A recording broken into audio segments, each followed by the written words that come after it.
किसी भी देश के विकास के लिए दक्षता की आवश्यकता होती है। दक्षता यानी स्किल डेवलपमेंट। तो हमारे देश का जो स्किल डेवलपमेंट कार्यक्रम है वो किस तरह का होना चाहिए और उससे किस तरह से जीडीपी बढ़ाई जा सकती है, ये सब बता रहे हैं जीवा समूह के चेयरमैन ऋषिपाल जी चौहान। जैसे हमारे माननीय प्रधानमंत्री श्रीमान नरेंद्र मोदी जी ने कहा है कि भारत के अंदर स्किल का डेवलपमेंट होना चाहिए, दक्षता निपुणता बढ़नी चाहिए। यदि हम भारत को अच्छी तरह समझें, हम कहते हैं कि यहाँ की जीवन भी एक शैली है, जीवन भी एक कला है, जीने की एक कला है कि जीवन को कैसे जिया जाए। अगर हम भोजन का भी देखें कि फूड इज़ मेडिसिन, यहाँ पर ऋतुचर्या है, कौन सी ऋतु में कौन सा भोजन करना चाहिए। इवन दिनचर्या है, रात को कैसा भोजन करना चाहिए, सुबह कैसा भोजन करना चाहिए। तो अगर हम इस कला को भी डेवलप करें, कौन सी भूमि के अंदर कौन सा अन्न उत्पन्न होता है, कौन सी जड़ी बूटी उत्पन्न होती है, उसी भूमि की प्रकृति के अनुसार हम वहाँ के लोगों की इकोनॉमी को बढ़ाएं, जैसा कि पुराने समय में भारत में होता था। भारत के अंदर हर रीजन के अंदर कोई ना कोई कला है।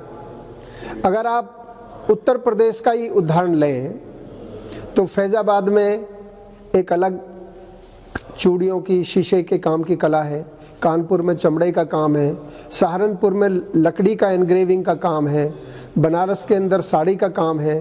तो आप एक अलग अलग जगह पर आप जाएं, आगरा में पेठे की मिठाई है,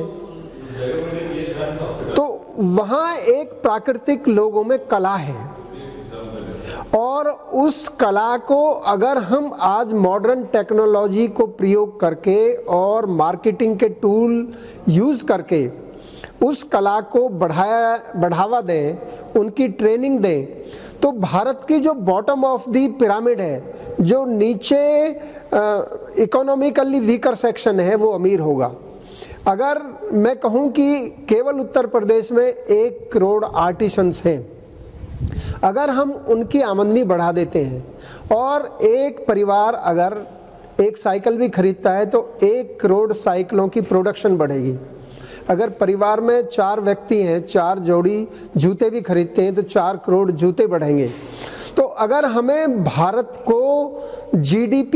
की जीडीपी को बढ़ाना है तो हमें जो भारत की कला है, चाहे वो भोजन की कला है, कपड़ों की कला है, पहनावे की कला है, ट्रेडिशंस की, फेस्टिवल्स की कला है, और अलग अलग प्रकार की दक्षता निपुणताएं हमारे यहाँ लोगों में हैं, तो उनको अगर हम बढ़ावा दें, बशर्ते कि हम कोई नई चीज़ ला करके उनके ऊपर थोपा जाए, तो भारत की इकोनॉमी बहुत जल्दी से आगे बढ़ेगी, लोग समृद्धशाली बनेंगे और वो इंडिजिनियस नॉलेज सिस्टम जो हमारे वेदों का, शास्त्रों का ज्ञान है, वो भी प्रमाणिक होगा।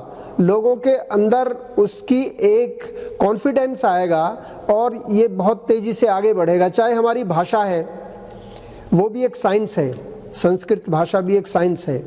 तो मेरा सभी लोगों से ये अनुरोध है, ख़ासतौर से जो शिक्षित यूथ है, कि वो अपनी ओरिजिनल रूट पर जाएं और रूट के अंदर जो उनके जीवन में चारों तरफ चीज़ें हैं उनकी साइंस को समझें।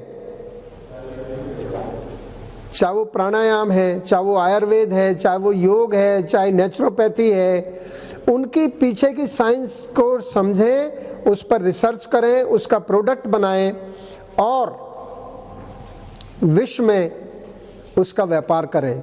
तो भारत एक समृद्धशाली, स्किल इंडिया, आत्मनिर्भर देश बनेगा। धन्यवाद।